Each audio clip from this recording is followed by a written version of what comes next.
day's a school day. Yeah, it is. I'm just fucking twiddling my knobs. Beep boop, beep boop, beep. Nothing different then. Beep boop, beep, bop bop, beep boop, bop bop, bop. Right, we're just gonna start. Hello, Rebecca. How are you doing? I'm good. How are you, Christopher? I'm ill. Mm-hmm. I'm not good. I have been training, and I have been brought low by what I suspect is a toddler coughing in my face. And man flu. Yeah, but I'm still ill. Like, you can say man flu. Or you I'm saying and man flu. The fact remains I'm still ill, and it's not nice. I feel like shit. My throat hurts. I'm cleaning up a lot of shit. Yeah, my heart rate's high. I hate that when I'm ill. Like when you get a high heart rate, it feels like horrible. So, but anyway, we soldier on. I've got my Lemsip. Thank you for making me that. And I've got my glass of wine. You've got your glass of wine. And let's start the episode. Well, yeah, it's going to be a chilled one today, right? We're just doing a relaxed one. So it is Wednesday now.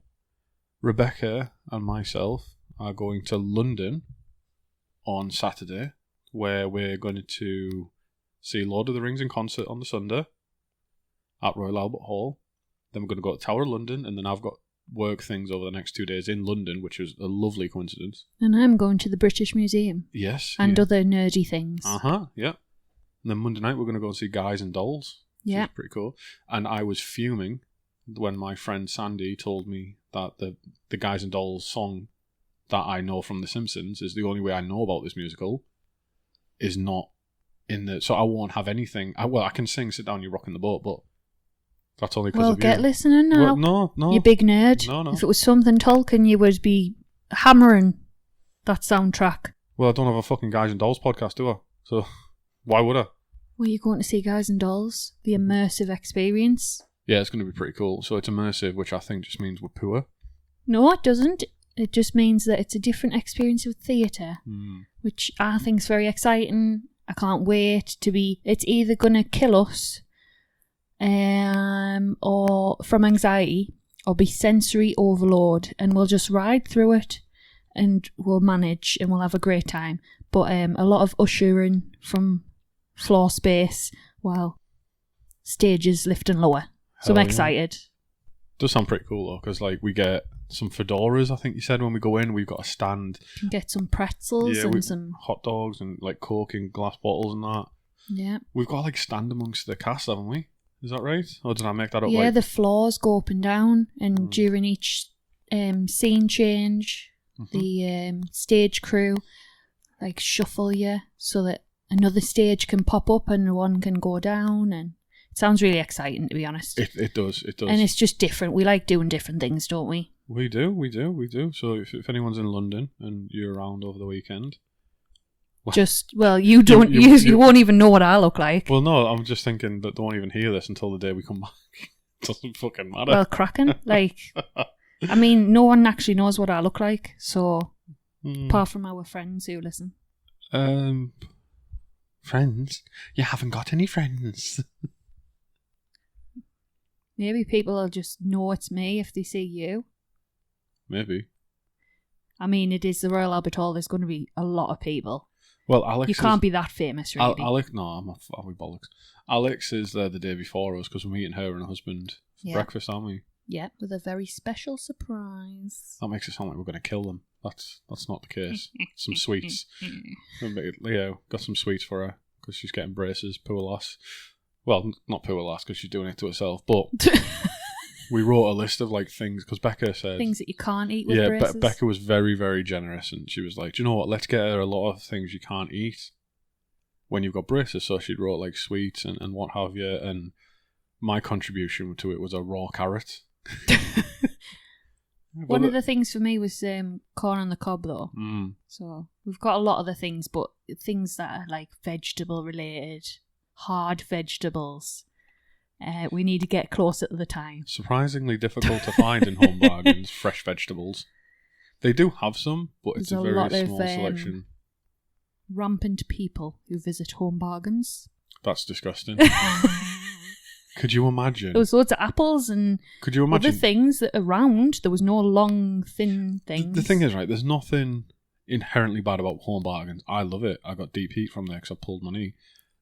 But the idea of fucking yourself with something from Home Bargains just turns me right off. But I don't know what it is, but the supermarket matters. Like, if I'm going to fuck myself with something... It's got to be M&S. Well, I was just thinking Waitrose. I'll stick anything from Waitrose inside me. You've probably never stepped in a Waitrose, Christopher. Never.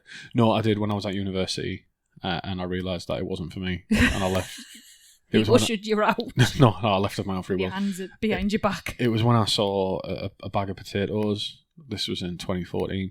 Saw a bag of like a kilo of potatoes was like $7.50 or something. I was just like, I'm a student. I need to go to fucking Farm Foods. Now, this is not for me. You would see a bag of potatoes for $7.50 in Aldi, and it would be fine. You wouldn't batter an eyelid.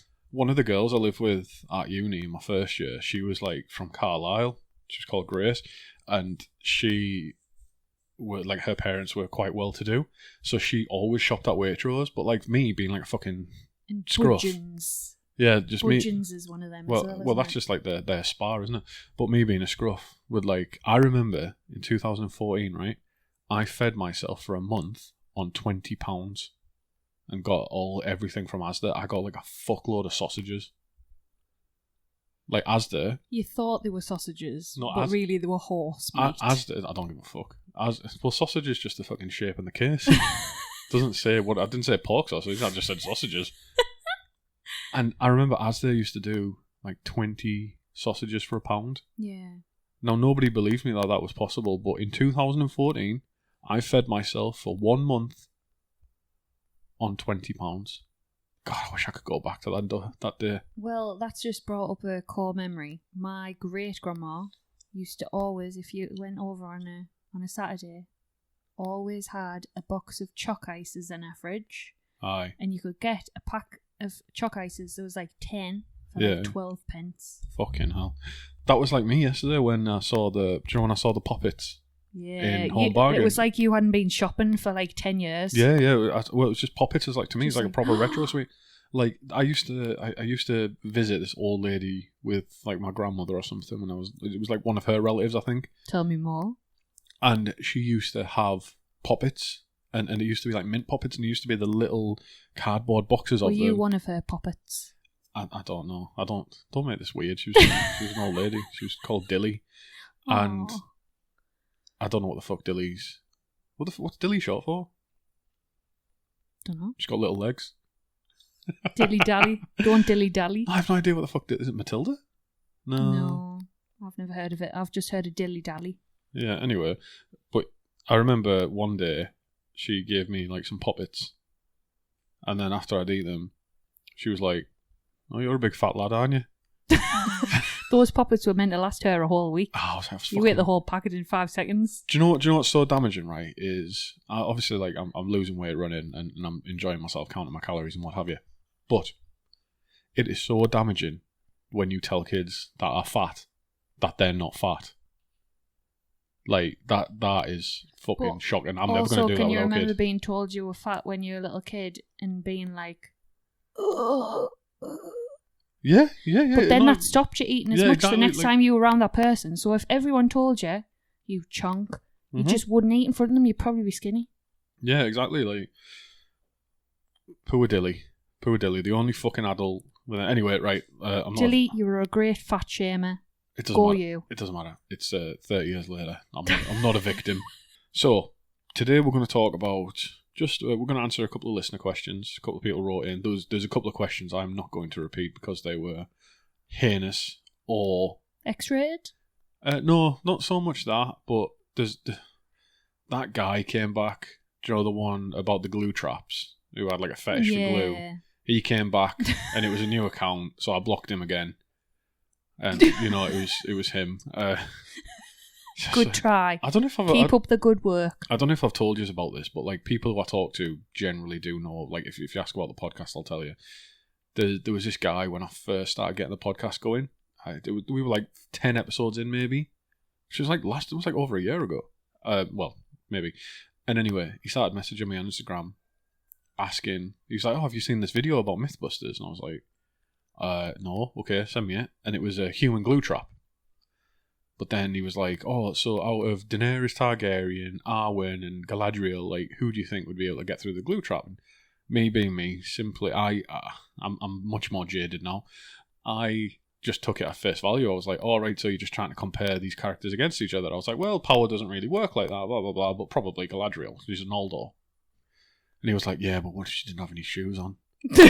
Like, do you think she could get it if it was all over her toes? And like, he just went on like that, and it took me like 3 or 4 messages. I was just like, oh, but then he started like, let's let everyone know that you're the type of person that tells me everywhere we go on holiday, don't talk to anyone. Put your head down. Don't look at anyone in the eyes. They'll try and sell you something. Well, he wasn't trying to tell me something. He was first person who talks to you in New York, you buy 2 of the identical CD from them. A rapper who then told us our first child should be named after track 3. Track 4. Track Shows 4. how much he meant to you. Yeah, exactly. But anyway, you've listened to that CD twice. But anyway, right, numerous times. Right. Anyway, so the glue trap guy, I blocked him, right? Because I was just like, this is a bit fucking weird. And then he came back, and a couple of accounts later. Would you rather? Just a new one, and it's like, and I didn't realize it was him at first. And now, anyway, he pops up every few months with a new account and just tries to goad me into. I don't know whether he's trying to come or what, like, but it's just, it always resolves as like, how would these women get out of this glue trap? I'm baffled. It's almost as well. There was one guy as well, right from the beginning, who was weirdly aggressive, like just weirdly aggressive out of nowhere, and he said he was going to fucking eat me, and that he thought he was Ungoliant, and it was. Oh, speaking of which. I was looking, so we're gonna answer some listener questions today, and then we're also gonna have a look at some weird smut or funny smut that I found. Yeah, if you're still listening at this point and you've only just started listening to us, this isn't how we usually go on, okay? Yeah, so just stick with us. The premise of this podcast is this is for the listeners. This isn't one you're coming fresh. You know the drill by now. We talk about Tolkien as if we're in a pub. Becca's having a glass of wine, I'm having a lemsip. But we just break down Tolkien in a relaxed way. So today we are going to have there's going to be 2 parts of this. There's going to be the lore side and there's going to be the fan fiction side. And I want to point out my bias. I do not really care for fan fiction. I try and find the worst of it for entertainment. However, that's quite a difficult job with Lord of the Rings because it tends to attract very good writers. Very intelligent people. It does. Very, very intelligent people with very particular ways of achieving orgasm. If you've dedicated yourself to reading all of those Bibles, then, yeah, it's not going to be... Like, I've not even read all of them. I've not even read one. And I know you're hanging your head in shame, but... No, a lot of it springs from people who watch the Hobbit films. The Hobbit films in particular is a massive part of it. There's the Hobbit people who watch the Hobbit films in particular, and that's where they're. But don't get me wrong, like some of the people I talk to, like on a daily basis, they were quote unquote in the fandom, starting with the Hobbit films, and that's where their interest have come. And you see some really good stuff out of it. So shout out to. So by the way, I'm training for a half marathon in September, and I'm running it on behalf of Guide Dogs UK, and I'll be hosting a couple of events in between as like fundraisers. One of those events is a 12-hour gaming stream where I'm going to play Lord of the Rings games for 12 hours. Starts at 7 o'clock GMT on a night, finishes at 7 o'clock GMT in the morning. And that'll be on April the 12th through to April the 13th. And the poster I use came from Nikki, who is a Dutch lass. She's been with us since the beginning, I think, actually. But she's also the person who I didn't realise for fucking ages was also in the book club. So I thought I knew, I thought it was 2 different people. But anyway, it's Nikki. And she made that lovely poster for us. Woo woo! Shout out Nikki. Yeah, so yeah, she's got a lovely Instagram account called We Shall All Burn Together. So yeah, go and check her out. She does like fan edits and stuff, which I didn't know what fan edits were, but I don't want to diminish it. We Shall All Burn Together. Yeah, is her account, but I don't want to diminish it. It's like memes that are more touching than none. They're not funny. That's not their point. That it's like they pick a particular theme or emotion. And they do that. I'll be honest, unless there's a dick joke, I'm not really tend to be that interested. But Nikki's very good at what she does because she does really good with the edits, which takes a lot of graphic design shit. And she made us a fantastic poster, and that was her first draft, she just said one day, the night before, she was like, "Hey, I'll help you out with the poster." I was like, "Oh my god, do you mind?" She was like, "No, not at all. I'm doing all my fan edits anyway, so I'll just get it sorted." Next day, I was walking into the office, and she'd messaged me. Yeah, she's a big Toriel fan. from the Hobbit movies. And yeah, next morning, Nikki had just been like, oh, here's this poster. And I looked and she was like, what colours do you want? I was like, oh, well, the podcast yellow, Guide Dogs is blue and yellow, blah, blah. She was like, right, leave it with me. Absolutely fucking smashed it. Like, and I showed you the poster and it's on our Instagram. So yeah, shout out to Nikki. But yeah, what was my... Right, anyway, we're just chatting because the point being, Lord of the Rings, Tolkien, The Hobbit... Smut. It's quite hard to find really overtly bad stuff. However, we will.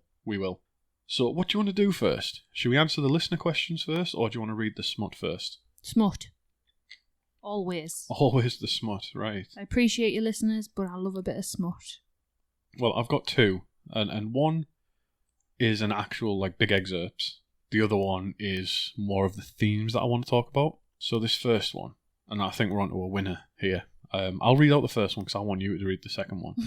So the premise of this smut is, do you know the line in Durin's, the Song of Durin, like Durin walk and walk alone? Yes. The reason being for that is because Aule wanted him to have his own harem. He wanted Durin, above all of his other dwarves, to fuck. So Durin walk alone because he was meant to spread his seed as far as he could. And all the other dwarves were forbidden. Not tying him down. Yeah, all the other dwarves were forbidden because they were laid to rest with their companions. And let's say... Sounds like your dream. No, not really. I couldn't disappoint that many people.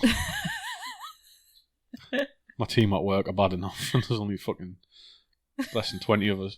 So let's read some excerpts from this horny little dwarf fan. Now, I will point this out about this story. It became fucking unreadable for reasons I'll get to in a minute. But... when Eru Ilúvatar finally gave his blessing for his adopted children to awake, from amongst them only the Alpha All-Father Durin walk alone. It was said by Durin that as Mahal's, the dwarf's name for Aule, favoured son, Aule bid him choose from amongst their people as many bearers as he desired. Mahal's other sons were forbidden to do so, having awoken with their companions from the start. Through his wisdom and seed, the great Alpha built a dynasty that is prophesied to someday rightfully rule over all Dwaro kingdoms, bringing into submission all other clans. That's where I had to stop with that one, for two reasons. Sounds quite ape-like. Yes, very much. A lot of hair. Very quickly, like within 2 pages, I was skimming over it, and this just goes into heavy incest. Thorin wakes up, finds out he's king because his dad's died, celebrates by fucking his sister, who is currently fucking her son. And then it's Philly and Killy. Then Philly comes in, or Killy comes in, bums his brother, fucks his mum. Sorry, Literally the second page ends with everybody coming on Thorin's sister, her direct blood relations. And that was just a fucking second page, so I was like, alright, I'm done with this one. But the weirdest bit for it was that every other word, right? So he gave a warning at the beginning. He was like, "Oh, I've expanded on Khuzdul, the Dwarven language. I've expanded on Khuzdul and I've added my own stuff." And then at the bottom of the page, I didn't understand the extent to it. Every other word was a Dwarvish word that this person had made up. I would say he, but that's not right. That's wrong because I think there are just as many, or if not more, women fanfiction writers in the Tolkien world than men. Every other word was a new Dwarvish word, to the point where it becomes like, if I need a glossary to have a wank, you're doing something wrong. Like, if I cannot come because I can't find the fucking reference for the page number, like, fuck me. That was bad, that one. But yeah, it was crazy because it was just so I skimmed through the story, and it was all about Bilbo fighting his way to the top of Thorin's harem to become his, like, prize fuck me. The whole premise of it was that Bilbo was trying to get to the top of the fuck pile for Thorin to... And you know what? I wouldn't even be surprised. I stopped reading it, but I wouldn't be surprised if it ended with fucking Bilbo getting pregnant. I've mentioned this before, just how many pregnancy tales there are to do with Thorin and Bilbo. It's wild. Bizarre. Yeah. But anyway, so for anyone who didn't come from my description there, I would like you to read out the next bit. This one concerns Rosie Cotton, Sam and Frodo. And it's the night. I'm going to set the scene for you. So everyone, take your pants off, undo your shirts, put some candles on, drip the wax on yourself. It's the night before they're due to leave for... Fuck, where does Frodo and Sam go to live in the books? Is it Crick Hollow? I don't know. But anyway, in the books, Frodo sells the house to Lobelia Baggins and then goes to move, and they pretend that they're moving to the edge of the Shire, but it's actually a cover for them leaving the Shire. So this is their last night in Bag End, and Sam and Frodo are talking, and they hear a knock at the door. Sam answers it, and Rosie pushes her way in. She says that she's heard Sam is leaving, and she wants to give him a gift before he goes. And they start kissing, and it gets a little bit hot and heavy, but then Frodo stops them. That looks like a lot of reading. I want it sultry as well, please, while I drink my lemsip. Oi, he called. If you would mind not mating in my drawing room, it would be appreciated. The two hobbits pulled apart, looking awkward. Sorry, master, said Sam, with an air of shame. Frodo softened. Can you do a Sam voice? Sorry, master. Sorry, master. No. Oh, okay. Alright. No. Frodo softened. I do not condemn your acts, but only that they occurred in my drawing room. Oh, Hold on, called Frodo. Until midnight this house belongs to me, and I make the rules yet. I wish to have part in this, and I'm afraid I will not allow such an act to be performed without my participation. A gleam in his eye was now clearly discernible, and Sam caught it. He glanced at Rosie. She nodded shyly. Sam beamed and turned back to Frodo. Nodding, Frodo clasped his hands. Excellent. Should we retire to the third room? There is yet a bed and blanket standing. It will be more comfortable, certainly. We've got a little excerpt as the action switches forward here. And would you like to keep going after I read this excerpt? Sure. I think things start to get hot and heavy before you know it. Rosie gets rid of her clothes, and so does Sam and Frodo. Frodo sits in the chair while Sam takes the first go, and then he has the second go. But Sam switched breasts, and she groaned even more this time. Oh yes, that's perfect! Oh, great granddad old book, she exclaimed. Frodo bit down slightly, extracting a scream of pleasure from Rose. He wound his tongue around it for a few seconds, before pulling back. He grabbed Rosie around the waist and pulled her forward and onto her back, placing himself directly in position to take her. She gasped in surprise at his daring, but when he plunged into her, she screamed in passion, Yes! Yes! Oh, great bull roarer, Tuck! Frodo still held her waist as he plunged deeper into her. He felt himself welling up inside and quickly pulled out. He didn't want to become a father while walking in distant lands, but he ejaculated the moment he pulled himself out, splattering her stomach. She laughed and rolled over onto her stomach, which unfortunately covered the blanket with his juice. I bet Lobelia will like that, he thought. She sighed in pleasure and rolled off of him, landing on her back between the two males. She looked at each of them in turn. Well, that was wonderful. Thank you two. Sam and Frodo just grinned at each other. I think I'm ready to cross Middle-earth, Mr. Frodo, said Sam, breathlessly. I think I am too, replied Frodo. That's fucking crazy, isn't it? That's really good writing. I like that. Yeah. The thing is, what got me, right, what made me include that was the exclamation of, yes, yes, oh great bull roarer Tuck. I've wondered why you've kept shouting that in the house. Imagine just every time you come, you shout out the name of fucking fictional characters. You dare.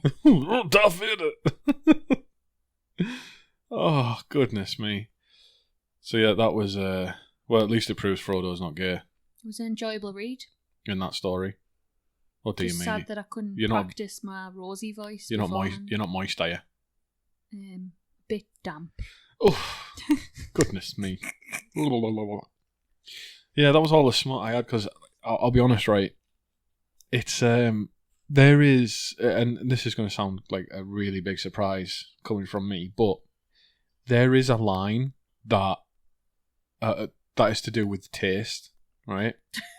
No, honestly, hear me out, right? There is a line to do with taste. There is funny and bad. There's funny and good, and then there's just fucking mean. And a lot of the stories that I skimmed over were about rape, like snuff stuff, like dismemberment, fucking underage shit. It was fucking horrible, a lot of the stuff that people write in the guise of fiction, and I do not agree with it. And there's this tag called "Dead Dove Do Not Eat" or something like that, which means it's basically the worst of the worst stories. So for my sins, I had a quick browse because I was like, right, okay, this is where they'll put the shit stuff.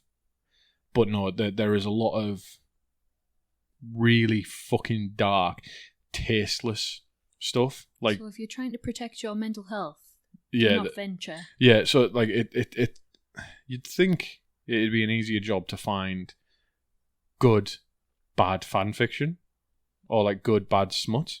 Like, that is funny. It's well written, but I would buy funny. that book. Yeah, like, it's funny, and that's why I included it.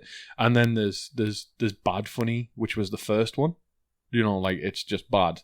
Yeah. But it's funny. But then there's the shit that I won't include because it's just fucking nasty. And Yes. 100%. I think that's just to do with my age. Like, I think just getting older, there's a lot of stuff where I'm like a lot less forgiving for about. But anyway, that leads us quite nicely on to some fan questions. Fan questions. I put out a poll. I put out a thing where I said, like, you know, do you want to ask us any questions? What have you wondered about on the podcast? And Emma has asked more about the orgasms of elves, please, which is more of a statement than a question, Emma, but thank you anyway. So, I'm going to answer this in two parts. I'm going to give you what you want, and I'm going to give you what you didn't know you wanted. The first one is the orgasms, right? So Tolkien describes elf sex as, on the other hand, the act of procreation, being of a will and desire shared and indeed controlled by the Fae, was achieved at the speed of other conscious and willful acts of delight and or of making. It was one of the acts of chief delight, in process and in memory, in an elvish life, but its intensity alone provided its importance, not its time or length. It could not have been endured for a great length of time without disastrous expense. And there's a little footnote next to it where it says expense. So I was like, what's a disastrous expense? Which leads me to, but the act of procreation not being one of growth until the union of seed and being under full control of the will does not take long, although it is longer and of more intense delight in elves than in men, too intense to be long endured. So, that means lustful sex, and not for reason of procreation, is more intense and dirty. Probably, but I'm going to get... So we have what the text says about it, right? So we know that sex is too intense to be long endured. Why? Why is it that intense? And this is where I did a bit of theory crafting based on what we know about elves. So, I released an Instagram reel where I pointed out, like this, pretty much saying that a lot of... often humans can't withstand elf orgasms, like they're too intense, right? And that's where this question has come from.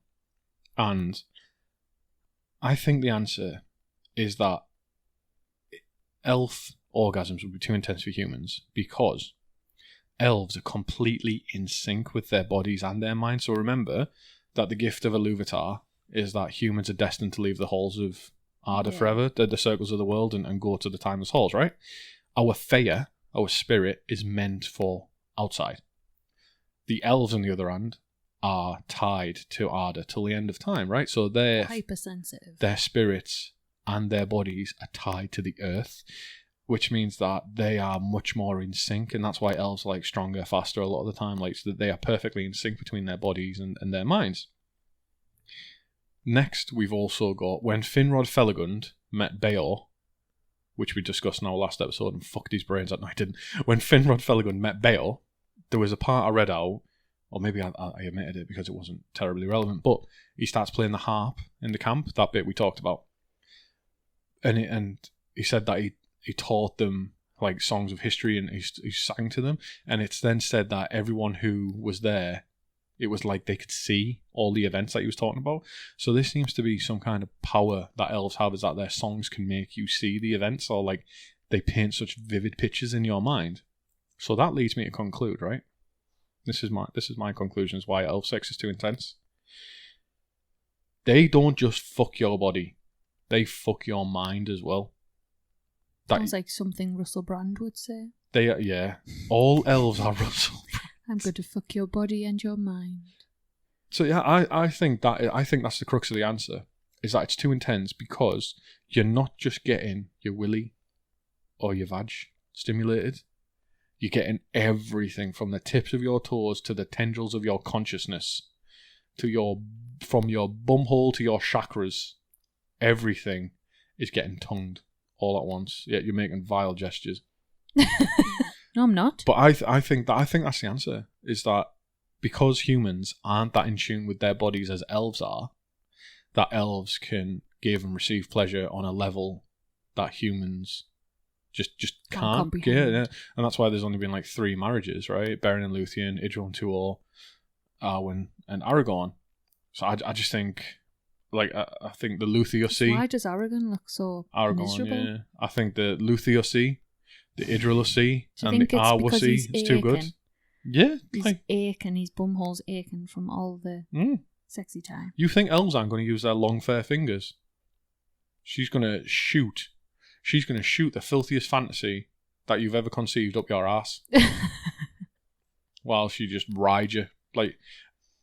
And then we're going to go on to the next bit. So that's the part about orgasms, right? So the takeaway is this. My less popular theory is that elves are just like pigs and they come for 30 minutes at a time, and if they get their ankles locked around you, you get milked for 30 minutes and it could kill you. But that's probably not as scientific as... It's not very romantic for all those elves. No, not elves out there. Elf lovers out there. Yeah, true. I did also think, like... If you ever got into like a BDSM relationship with an elf, could she like leave you tied up for like fucking 80 years and then come back and be really surprised you're dead? So it's like fucking no time at all to them. Other elves, like what about Maedhros, hung from Thangorodrim for 30 years? Bet you had a hard on the entire time. I can't remember which of his hands. Not quite sure. Can't remember which of his hands he's cut off, but I hope to God it wasn't his right one. Right, so that's elf orgasm, and if you're listening at work, I hope to God your earphones didn't come out while I was talking about that. So that's the sexuality of the elves. Let's then have a look at a little bit. Let's fill out the gaps around that. I'm going to talk about the general attitudes to family, which is tied in. It's all tied in very closely. This, right? So elves mainly wedded in their quote unquote youth, so like allegedly soon after their 50th year, and this is all from volume 10 of the History of Middle-earth, which is called Morgoth's Ring. And Arwen seems like a huge outlier in this, because she was like fucking 2,800 years old or something by the time they got married. But elf families generally had 4 or less kids, and as time went on, it was less and less. Like, it started off slow, then up to the Great Journey. We discussed it briefly before, but around the Great Journey where they go to Cuivainen, they kind of reach their equilibrium of about 4 kids. Feanor is obviously a massive outlier because he had 7 sons, but I think that was him just showing off. The reason that they have less kids than humans, though, is that it takes more out of them. So that's why I think you're an elf, because it takes more out of them. They give up portions of their strength and their spirit into their kids, and that's why Feanor's mum, damn near, well, she died, like pretty much died, right? That's the end result. Yeah. Miriel died when Feanor, because she said everything that would have went into like fucking 10 kids went into him. But so if we have another child, just leave it to raise itself. Yeah. Can't be asked. But yeah, so the first inkling of sexuality and the intensity of elves comes from how they celebrate life. So elves don't tend to celebrate birthdays the way we do. They celebrate the day of the conception, called the begetting. Makes sense. Which, to me, is wild. And this is where I'd choose the human celebrations, because I much prefer celebrating someone's birthday than popping champagne for the day that your mum and dad went bareback doing cream pies. Yeah, how do you explain that to your child? You couldn't have a fucking cake at that party.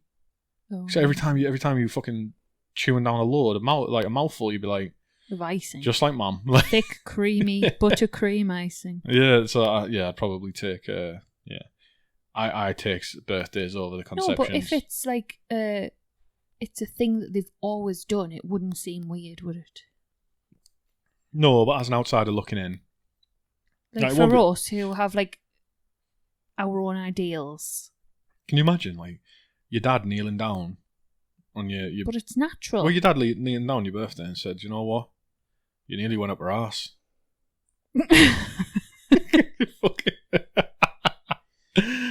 You nearly gave your mum pink eye. You would not believe it, right? She gagged and spat you out, but thank God for the position she was in. It landed where it needed to go. Anyway, I've got you this very intricately carved knot for your birthday. Don't ask how I'm so good at it.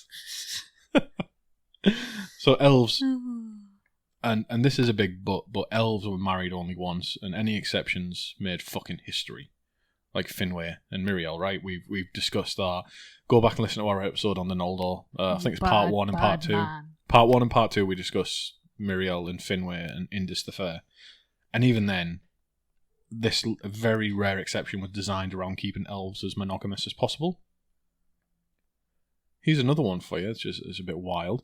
Emma, I assume you're going to listen because she's messaged me the last couple of times like while she's listened. But this part, you feel free to tune out. We've answered your question, but we're going to go a bit weird now.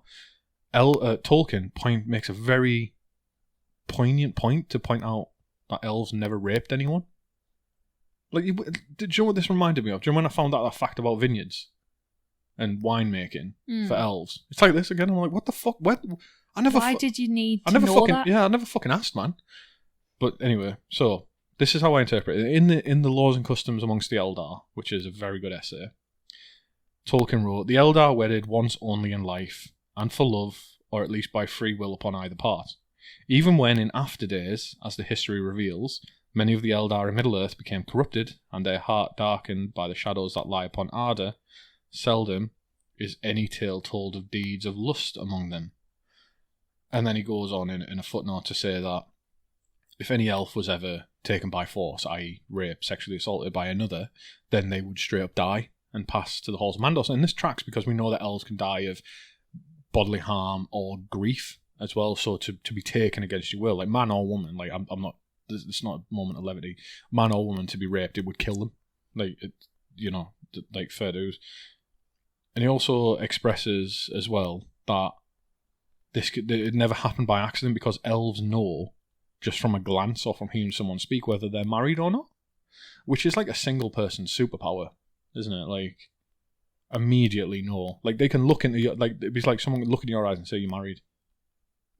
Like it's just like that instinct, you just know, which makes what Celegorm and Curufin did when they tried to force Luthien to marry Celegorm all the shittier. And there's only them and I think Eol, the dark elf, who was an absolute bastard who took his wife, Turgon's sister, Aradel, took her he married her by force, but it doesn't say that he raped her or anything, but it makes them two proper shitty because they just know.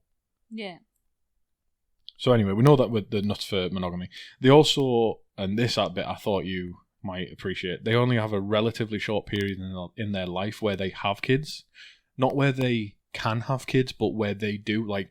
They choose to have kids.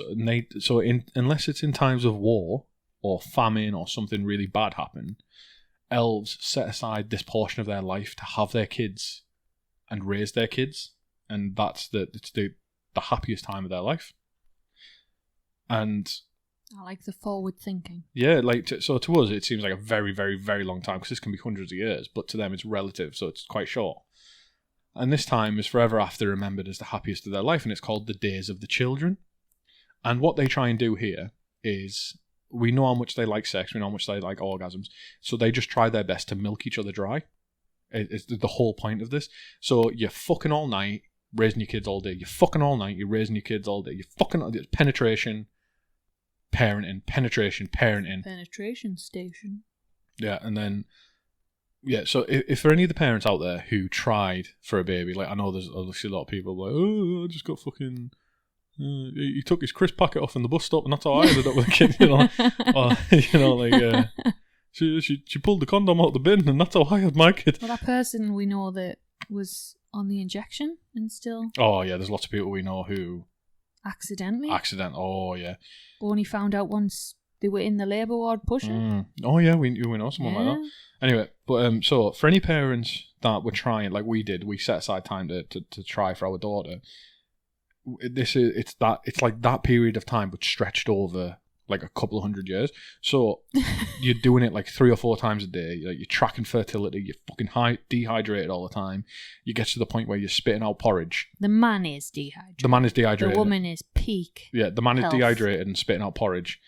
She's got her hips in the air. Yeah, and it's like that for like a couple of 100 years. And that's the time of the children. So like they're doing this, like they'll have up to 4 kids, right? So it's just fucking banging. Well, banging in every sense of the word. It's mint. Like you're happy as fuck. You're with your family. Like everything's amazing. And then after they kind of get done with that, like that eventually the desire to hump fades. Like just like enough that it's quite normal for elves to spend years and years and years and years and years apart. So like, they go and live in different places. They go and do different things. Like it's absolutely normal.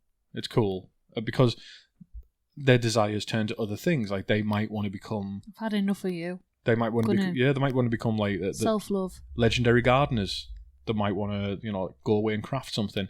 And their mind just turn to other things that they love. And it doesn't mean they love the spouses anymore. But I do want to end on a bit of a bummer. Is that not all elves married. And sometimes they love someone who didn't love them. And this happens. Unrequited love. But this bit I do find is quite nice, quite poetic, because nobody is sure why this happens. Because the question would be raised by the elves of, well, doesn't Eru want me to love someone?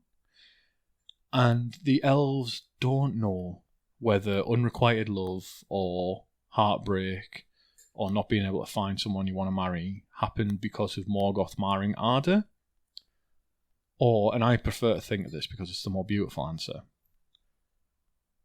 it's the nature of love itself, and that it's part of the danger of the freedom that Eru allows his children, is that it's not always going to work out, but as we know, that it will often work to things more beautiful than you could ever imagine. Things more beautiful than you could ever imagine. And I like that. I like that. It's not everything bad happens is because of Morgoth. It's sometimes like the nature of love is that sometimes it hurts. Like love can cut. And I prefer that one because I don't want to just blame everything on Morgoth. Let the nature of love by itself be quite dangerous. If you didn't have the bad times, you'd never know when it was the good times. Ain't no sunshine when she's gone, but she's always on my mind. But yeah, that's exactly the premise of something I've been working on, is that you can't have good times without the bad times. And I think Eru understands that more than anybody. Yeah. So yeah, that was the first question. So Emma, if you've hung on through all that, I hope that answers your question. If it doesn't, feel free to go and fuck yourself. That's all there is about it. Like, I can't fucking give you any more than that, love. Sorry. I've answered as much as I can. He's milked the teat of that question. I did. I have suckled on history of Middle-earth and nature of Middle-earth so much. So, our next question comes via Nikki, who we were talking about earlier, actually. And Nikki asked, who were the travellers in Bree at the Prancing Pony? And for anyone not aware, during the events of the book of Lord of the Rings, when Frodo and company get to Bree on the 29th of September, 3018, they leave the next day on the 30th, there are some travellers who people seem to mistrust and they don't like the look of. Yeah. And Nikki's question is, who is this? So I looked at it and I thought, logically, who could these people be? Right? What was going on? It said they were fleeing war in the south, and that's the biggest indicator.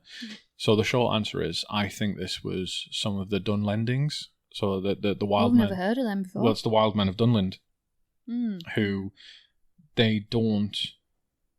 So do you know in the films when Saruman's addressing the army saying like they drove you into the hills and it's all those men and stuff, the evil men, it's them. And I think that these people who looked a bit shifty just didn't want any part in the war. Like, so the Dunlendings are, well, the village of Bree was actually founded by Dunlendings. And in the Second Age, they wandered north because they all lived, the ancestors of, so some of the Edain who we covered last time, like one of the three houses of the Edain, the people of Haleth, their ancestors of who from the east were also the same ancestors as the Dunlendings, so like they've got a shared one there. And the biggest defining feature of the Dunlendings is they've got beef with Rohan, and the reason they've got beef is because they thought that the land that became Rohan should have been theirs, the Kalinarthon. Yeah. But Gondor gave it to the Rohirrim because of like aid rendered and what have you. So anyway, there's big beef, and the people of Dunland eventually, like they were nomadic for a bit, like they wandered, but eventually they found their homes. But whenever Rohan was off guard, they would try and attack them because they saw Rohan as their land. They saw it as like their patch. And I just think that the people we see in Bree there are people who were doing like their ancestors did, and they fled north. They were like, Saruman's getting like, maybe they saw like Uruk-hai and their chiefs talking or something like that, and they were like, there's big things happening, people die in war, we don't want any of that, we're fleeing, we're leaving. So I think it's that, because it wouldn't be the Rohirrim, because the Rohirrim would flee to Helm's Deep. It wouldn't, and plus, I don't think the Westfold had been attacked at this point. It's not safer to be a traveller as well, because you've got no fixed abode and you learn to be quite thrifty with the land, and maybe, yeah. Like you're not as attached to one place. Mm-hmm. So you like cope quite well with moving from place to place. Yeah, fair enough. So it said that the Dunlendings, like the reason they wandered north, and they were generally an isolated people, is they, in the Second Age, the Númenóreans became bastards towards the end, right? Sauron was a bastard, but so were the Númenóreans. The Númenóreans deforested most of Middle-earth, and so did Sauron. Like, just wrecked the fucking land. So that's where the Entwives went and what have you, all preparing for war. And they just didn't get along with any of them, nor did they get along with the Dunedain, like the survivors of Númenor, who would come to form the kingdoms of Gondor and Arnor. So yeah, they didn't really get along with anyone, so they were quite isolationist, and that's why they were called the Wildmen, because like they knew how to survive off the land, like you said. Like, but it also meant when there was a big plague in like the year 1600 of the Third Age, I think, they were very, very ill affected. Like, they were little affected by it because they were so isolated. So a notable bit of the history of the Dunlendings is that they sided with Saruman during the War of the Ring because he promised them like the land of Rohan and stuff like that, essentially. Because the Dunlendings, even though Gondor gave the Kalinarthon to Rohan, the Dunlendings call them the usurpers. Like, they think it's their land. You've lost me. So keep going. Yeah, the Dunlendings, they don't like Rohan because they think they should live where Rohan does. So whenever Rohan is off guard or not watching, they'll attack. They'll try and capture shit. They'll try and take stuff, like they'll try and take land away. And the most famous of this, event of this, is 300 years or so before Lord of the Rings, and it's during the reign of King Helm Hammerhand, who Helm's Deep is named after. And what the Dunlendings did here was they allied with some of the Corsairs of Umbar, who were in turn being stirred up by Sauron. Like, Sauron was causing shit. This was like the year 2700 of the Third Age. And the end up being that the Dunlendings were quite successful. They capture Edoras, the capital of Rohan. They capture it, and the Rohirrim flee to Helm's Deep, the Hornburg, where Helm Hammerhand, being a great king, like he guides them through the crisis, but of course he dies there because this is during one of the worst winters to ever happen. And this is where do you remember me telling you about Helm Hammerhand, where he'd sneak out at night and kill men with his bare hands? Yeah.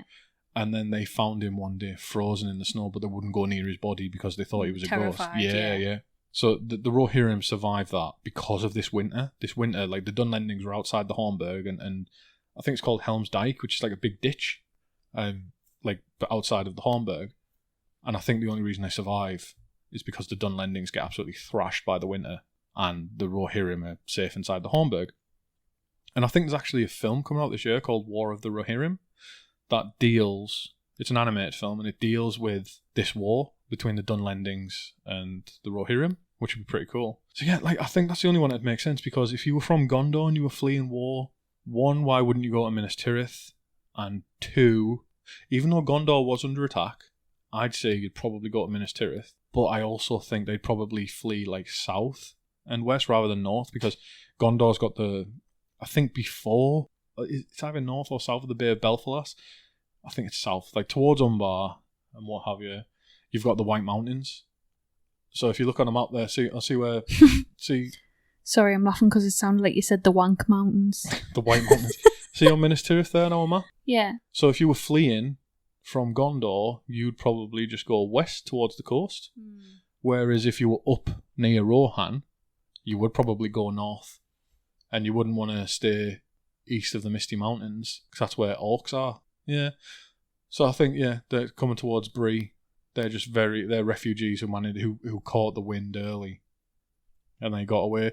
And hopefully I think they would have been safe. That got away. Yeah, well, yeah, they just followed their ancestors. So yeah, Nikki, that's my best guess. I might be completely wrong, but rationally, I think the only travellers that would have been in Bree around that time would have been Dunlendings who remembered that their ancestors wandered north, and they eventually found their ancestors' people, because these people all wandered north and founded Bree. So yeah, I think that's probably my biggest takeaway from that. So yeah, Nikki, my answer is I think it's the Dunlendings. So that's it for today. I think that's the was a whole crack. It was just a relaxed one.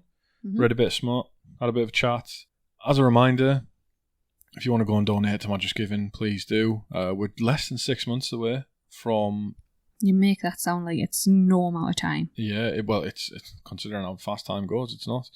So, yeah, less than 6 months away from the Great North Run. As mentioned, you can find the link on all of our social medias. That'll be in the link to this episode. So you need to make Chris's company match whatever he makes as well, because that's what they've said they'll do. So let's milk... Yeah, it's milk those company. Milk those rich motherfuckers.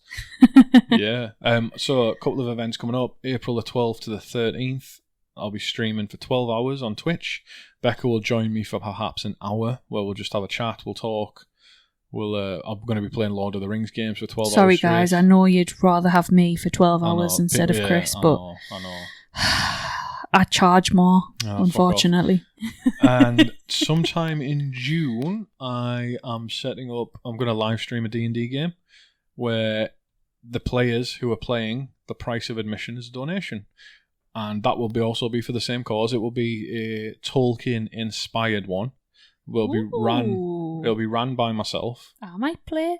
Haven't got a clue how to play it. Yeah, maybe. But all the years I've been listening to you play it. So yeah, that'll be a Tolkien-inspired adventure. I think I've already got the players who I need, but and obviously anything can change. So yeah, keep an eye out for that. I'll announce that sometime after the stream. And yeah, I'm not sure what our next episode is going to be about, but I'm sure you'll find out when it comes out. And yeah, as always, come and hang out with us on Instagram. Come and let us know how you're enjoying the show. You can always find me in the Fellowship of the Readers Discord, where I'm just shitposting and talking about Tolkien. It's a good little community over there. Aye, so I think that's probably going to be it for this week, I think. Becca, have you got anything you want to talk about? I'm super excited for some time with, and this is going to sound really cheesy, with my nerdy husband. Very excited. Let's hope it doesn't go really fast. Yeah, it's going to be fantastic. I can't wait. We got like 3 nights together, don't we? I know. Fucking hell. It's going to be immense. A bit of Tolkien, a bit of history for me, British Museum. That's why I'm trying to get rid of this cold now. It's like my throat feels like shit, but I've only got days until we go, so I'm trying to get better. Right, we're going to leave it off here. So that's a thanks from me, Chris. And bye from Becca. Bye.